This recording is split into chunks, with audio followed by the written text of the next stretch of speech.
We've all heard the phrase, no pain, no gain. Well, that's the subject of this month's Make Every Minute Matter, and it all starts right now.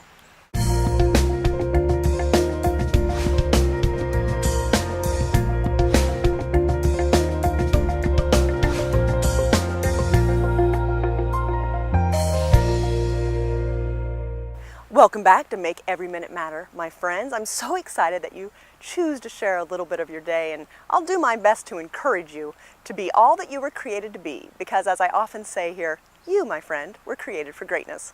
Today's conversation is actually a tribute to Diana Nyad. You probably know the name. She is the 64-year-old woman who on Labor Day weekend successfully swam from Havana, Cuba to Key West, Florida, over 110 miles. Now, Diana Nyad's dream actually started, as far as I could tell from reading on the internet, her first failed attempt was in 1978. She failed 4 times before this past Labor Day when she did finally successfully swim that 110-mile trek from Cuba to Florida. Now, why do we go through pain and suffering, my friends?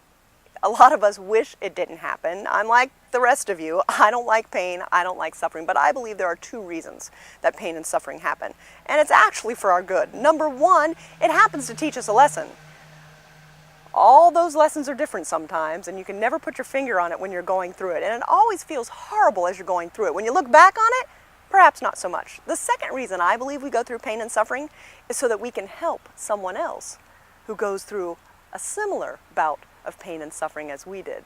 So if we look at those 2 things, then it can encourage us to make our dreams come true. Diana Nyad went through so much to make her dream happen.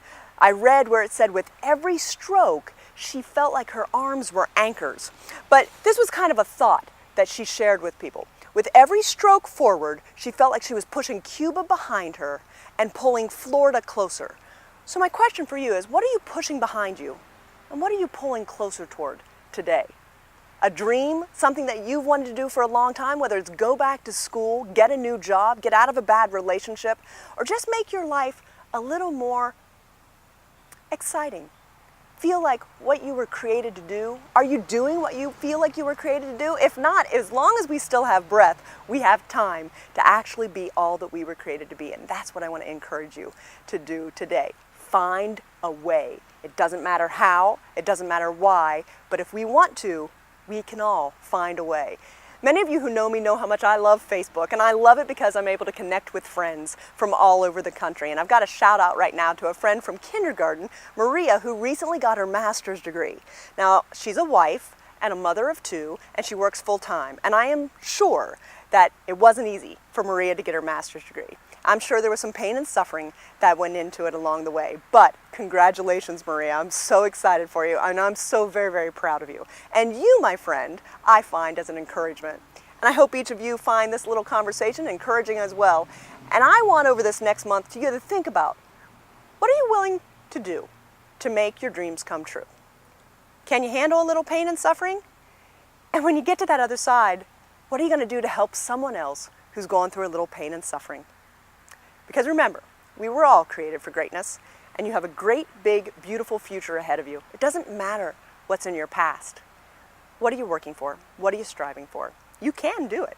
I know you can. Until next time, my friends, remember, make every minute matter.